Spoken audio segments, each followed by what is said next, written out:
अन्ना university का recent incident जो 23 दिसंबर 2024 की रात को हुआ, ये एक ऐसा इंसिडेंट है जिसने एक स्टूडेंट की जिंदगी को हमेशा के लिए बदल कर रख दिया। पर क्या सिर्फ ये एक इंडिविजुअल की प्रॉब्लम है या फिर ये पूरे सिस्टम का फेलियर है? AIADMK के नेता ने इस चीज के ऊपर आवाज उठाने की कोशिश की तो तमिलनाडु के पुलिस ने उनको हिरासत में ले लिया। तो 23 दिसंबर के शाम के आसपास 8 बजे का टाइम था। एक सेकेंड ईयर इंजीनियरिंग स्टूडेंट अपने मेल फ्रेंड के साथ चर्च से वापस आ रही थी। अब एक यूनिवर्सिटी के कैंपस का मतलब होता है एक सेफ जोन जहाँ पे स्टूडेंट्स अपने करियर, सपनों और गोल के ऊपर काम कर सकते हैं। लेकिन उस दिन कैंपस के अंदर ही 2 आदमियों ने इन दोनों के ऊपर हमला कर दिया और साथ में यौन उत्पीड़न के इल्जाम भी लगे हैं। और जो अक्यूज्ड है उनमें से जो पहला व्यक्ति है उसका नाम है नान शेखरन, जो कि अरेस्ट हो गया है, लेकिन जो दूसरा व्यक्ति है वो अभी भी पुलिस के पहुंच से फरार है। और अब सोचिए कि कैंपस के अंदर ही एक लड़की के ऊपर अटैक होना, क्या ये सिर्फ एक सिक्योरिटी का लैप्स है या फिर इसके पीछे कोई बहुत बड़ा इशू छुपा हुआ है? अब मैं आपको कुछ डिटेल्स बता देता हूँ। ये जो अक्यूज्ड है नान शेखरन, इसके बारे में, ये फिलहाल अभी पुलिस की कस्टडी में है। और ये जो नान शेखरन है ये एक बिरयानी वेंडर है जो कि साइदापेट में रहता है। पर ये सिर्फ एक आम इंसान नहीं है,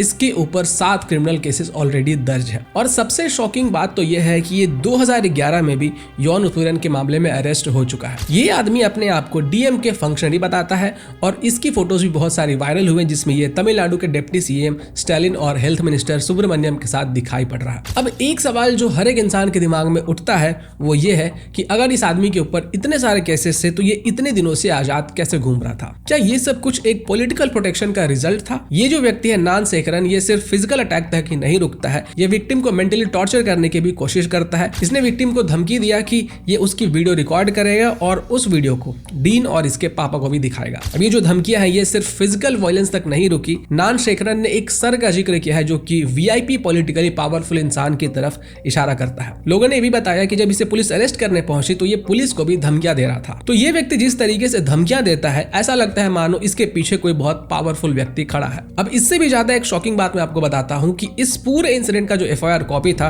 उसको ऑनलाइन लीक कर दिया गया और इस चीज के कारण जो विक्टिम की प्राइवेसी है वो भी गई और जो विक्टिम है उसके लाइफ को थ्रेट भी हो रहा है। एक लड़की जो ऑलरेडी ट्रॉमा से गुजर रही है उसकी पर्सनल डिटेल्स को पब्लिक करना, क्या ये किसी भी तरीके से एक्सेप्टेबल है? और ये जो पूरा मामला है ये एक पॉलिटिकल स्टॉर्म भी क्रिएट कर चुका है क्योंकि BJP के स्टेट प्रेसिडेंट अन्नामलाई ने डायरेक्टली DMK को इस पूरे इंसिडेंट के लिए रिस्पॉन्सिबल ठहराया है क्योंकि उन्होंने अक्यूज्ड नान शेखरन के DMK लीडर्स के साथ कनेक्शन को एक्सपोज किया है। लेकिन वहीं पे जो DMK के हायर एजुकेशन मिनिस्टर है गोवी शेजियान, वो बोल रहे हैं कि इस मैटर को पॉलिटिसाइज मत करो। लेकिन जब एक अक्यूज्ड ओपनली अपने आप को DMK का फंक्शनरी बताता है और उसकी फोटोज रूलिंग पार्टी के लीडर्स के साथ वायरल होती है तो क्वेश्चंस उठना तो लाजमी है। ऑपोजिशन के लीडर्स ने यह भी बताया है कि DMK के टेन्योर में तमिलनाडु अनसेफ होता जा रहा है और साथ में पलाची केस की भी बात हुई जिसमें विक्टिम्स पुलिस कंप्लेन करने से डरते थे क्योंकि उन्हें लगता था कि उन्हें जस्टिस नहीं मिलेगा। मैं आपको थोड़ा सा तमिलनाडु की क्राइम स्टैटिस्टिक्स बताता हूं और उसके बाद इस पलाची केस के बारे में भी डिटेल में बताऊंगा। अब देखिए ये जो पूरा केस है ये सिर्फ आइसोलेटेड केस नहीं है।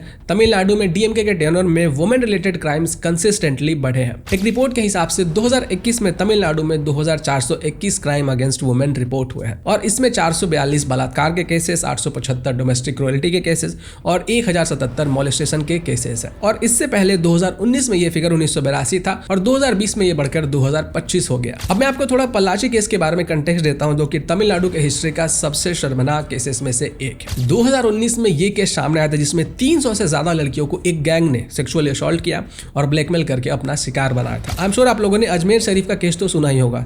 ये केस भी कुछ उसी प्रकार का था। पोल्लाची में एक गैंग लड़कियों को इमोशनल ब्लैकमेल और दोस्ती के नाम पे अपने जाल में फंसाता था और उसके बाद उनका सेक्सुअल एक्सप्लॉयटेशन किया जाता था और उनके वीडियोज सीक्रेटली रिकॉर्ड किए जाते थे और फिर इन वीडियोज का इस्तेमाल लड़कियों को ब्लैकमेल करने के लिए किया जाता था और विक्टिम्स को धमकी दी जाती थी कि अगर उन्होंने कुछ भी बोला तो उनके वीडियोज को पब्लिक कर दिया जाएगा। जब ये केस सामने आया तो पता चला कि गैंग के कुछ मेंबर्स के स्ट्रॉन्ग पॉलिटिकल कनेक्शंस थे जो कि DMK के लीडर्स तक जाते थे और इस केस के जो विक्टिम्स थे उन्होंने शुरू में कंप्लेन करने से मना कर दिया था क्योंकि उन्हें लगता था कि उन्हें जस्टिस नहीं मिलेगा। यहाँ तक कि जब पुलिस ने एक्शन लिया तब भी जो इन्वेस्टिगेशन प्रोसेस था वो बहुत स्लो था और कई लोगों को लगा कि इस केस को सप्रेस करने की कोशिश की जा रही है। पलाची केस ने यह साबित किया कि जब तक क्रिमिनल्स को पॉलिटिकल बैकिंग मिलती रहेगी तब तक ऐसे क्राइम्स बढ़ते रहेंगे। अब मैं आपको ऐसे ही एक और सिमिलर केस उडुमलाई पेट्टाई के बारे में बताता हूँ। ये जो उडुमलाई का केस है ये तमिलनाडु के एक बहुत ही हॉरिफाइंग केस का एग्जाम्पल है जो 2021 में सामने आया था और इस केस में एक 17 साल की लड़की का सेक्सुअल असॉल्ट हुआ था और एक गैंग के 9 मेंबर्स ने ये सब कुछ किया था। पहले लड़की को एक प्लान्ड मैनर में किडनैप किया गया। इस लड़की का एक्सप्लॉयटेशन एक एक्सटेंडेड पीरियड टाइम तक चला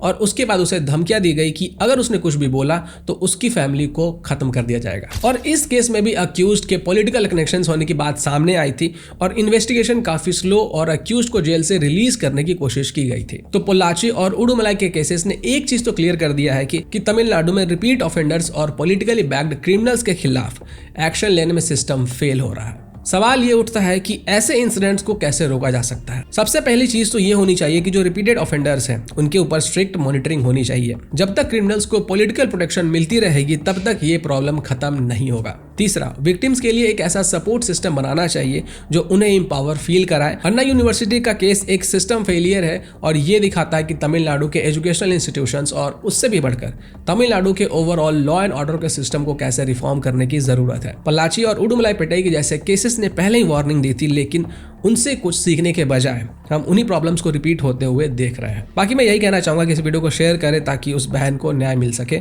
और उसकी आवाज पूरे देश में पहुंच सके। नमस्कार।